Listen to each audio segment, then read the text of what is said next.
Al Jazeera has obtained pictures of what appears to be police firing at protesters in the Iraqi city of Fallujah. Across Iraq, demonstrations against corruption and a basic lack of services have turned deadly, as Jane Araf reports. These were determined protesters. They came from all over the city, walking for hours to get to Liberation Square. Cars were banned across Baghdad, and the Green Zone, home to the Iraqi government and the U.S. Embassy, entirely sealed off during the night. They've closed off all the key bridges around here. The government says it's to protect the protesters. The protesters say it's actually to protect the bridge. And the bridge protects the Green Zone, a symbol now of government isolation. Iraqi riot police clashed with a small group of young men throwing rocks, sticks, and even shoes. Some tried to get past the new concrete barriers. As the police surged forward, wielding batons and later water cannons, people ran to get away. Several protesters were injured. A lot of the young men were furious at a government they feel has given them nothing. Other groups kept arriving at the square. Peaceful, this group of clerics counseled. One activist said it was time to take back the Green Zone. If we can cross the bridge, if we can reach to the Green Zone and tell them it's not theirs anymore, it's for the people, this was the dream. And we were still hoping to make it true. In the southern city of Basra, demonstrators, furious at continued poverty and lack of jobs, reached the Basra Governorate building to call for the removal of the governor. It prompted his resignation. And in the city of Fallujah and Al-Anbar, demonstrators set fire to other government buildings. The spark of protests expected to spread further among Iraqis.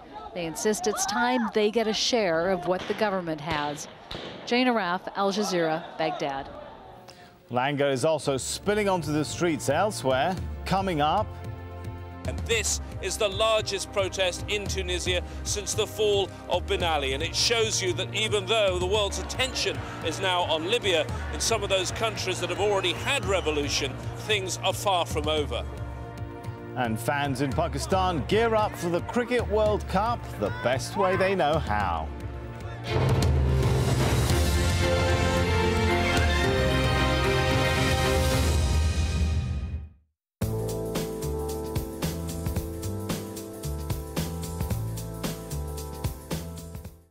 Well, across the United States, we did see some tornadic activity from Thursday evening until Friday. That's all due to a cold front that pushed through. You can see it right here on the satellite image. Cold air behind, very warm air ahead of the system. That's where we saw the clash of air masses. Now, as we go into Saturday, we're finally going to see a break there.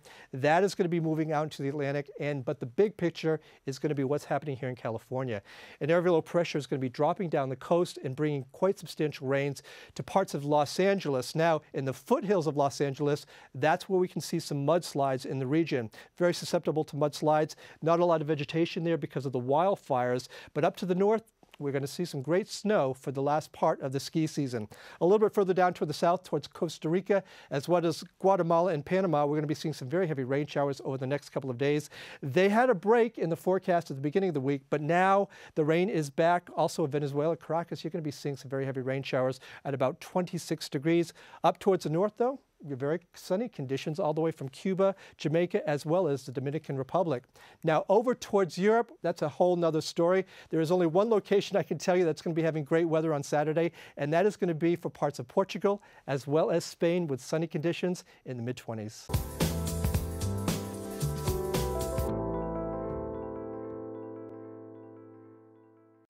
East Timor's government has declared it's time for foreign forces to leave the country. But with a frail infrastructure, is this nation prepared to face a future without international support? 101 East, at this time on Al Jazeera. If you're a Nokia user, you can download Al Jazeera's news widget from Nokia's Ovi store. The news widget, available on compatible Nokia devices, gives users quick and easy access to real-time news updates from Al Jazeera English. See the world in real time. Al Jazeera Mobile.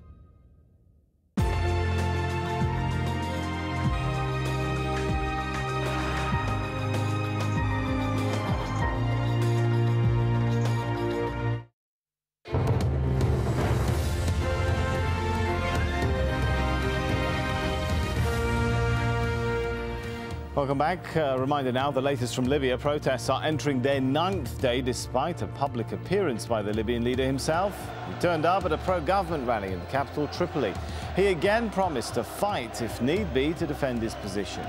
But those who oppose him aren't backing down either. Some protesters faced another violent crackdown, and there are reports of yet more deaths. All this prompting an impassioned plea at the UN by the Libyan ambassador there for the killings to stop. An appeal echoed by the UN chief himself.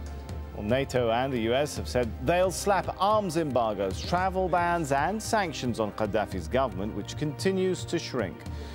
More of his own diplomats now say they no longer speak for the colonel and they're siding with the protesters. Meanwhile, Gaddafi's son, Saif, is calling on the European Union to send a fact-finding team to Libya.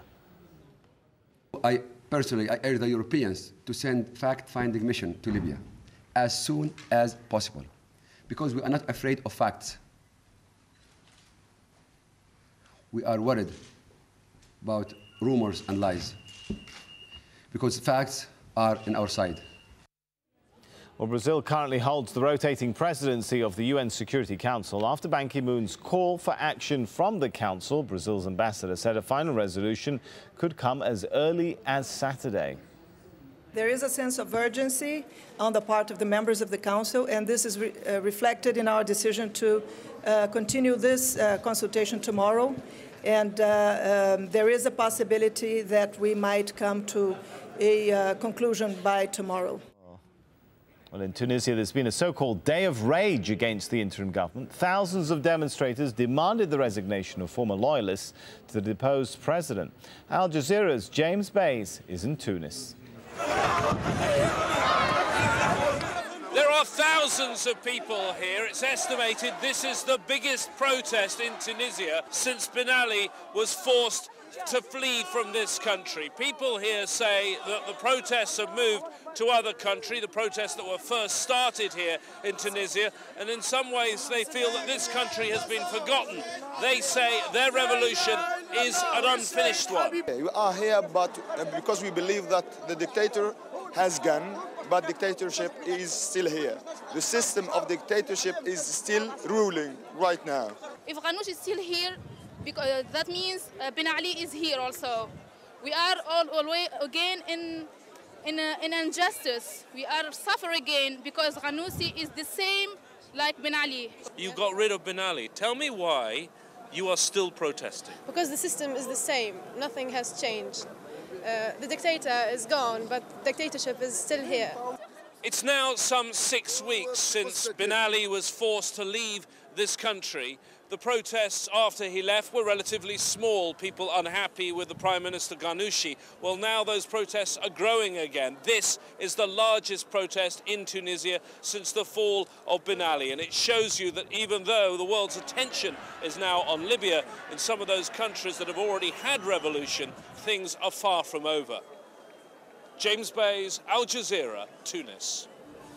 Well, after controversy over how she handled the crisis in Tunisia, the latest reports from France say the foreign minister is now set to resign.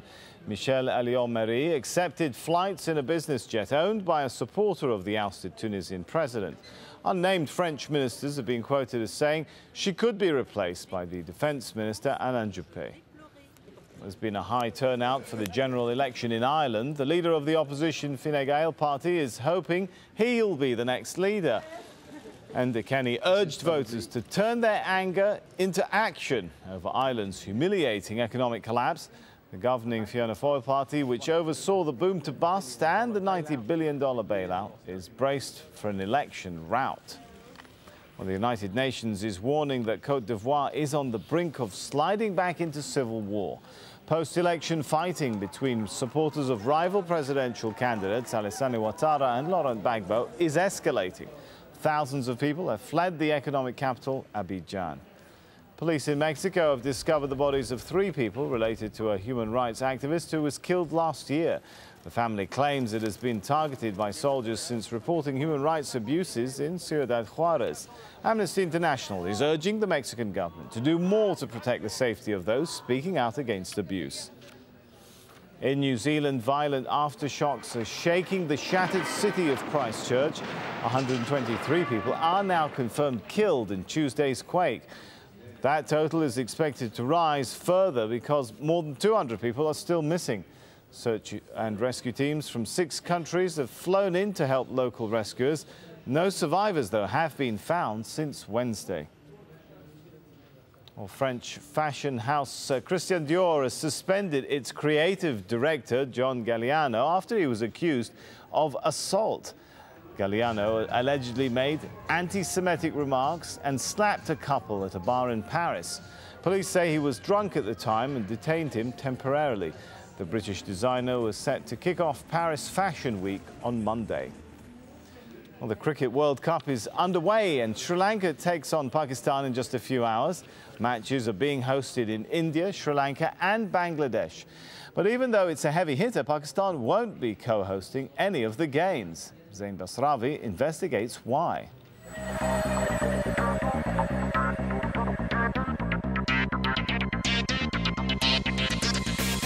World Cup glory. Now anyone can have it. Cricket Power is the first PC cricket game ever developed in Pakistan. The official World Cup game is something millions of fans around the world look forward to. For the company that won the rights to make the game, it's a commercial coup. And for this cricket-crazy nation, another way to get in on the action. Pakistan may be having a perfect innings in the digital world, but things aren't going so well in the real world. Here in Gaddafi Stadium in Lahore, there is a tournament going on. Teams from across the country, some of the top players in Pakistan, are competing for a national title. But as you can see, the stadium is completely empty, and that's because it's too difficult to get the security needed to fill the seats. After the Sri Lankan team was attacked in 2009, Pakistan became a no-go country for international matches. Recent spot-fixing scandals have also been a setback. Cricket in this country has suffered financially. Cricket fans in Pakistan have suffered emotionally. It's a big, big loss.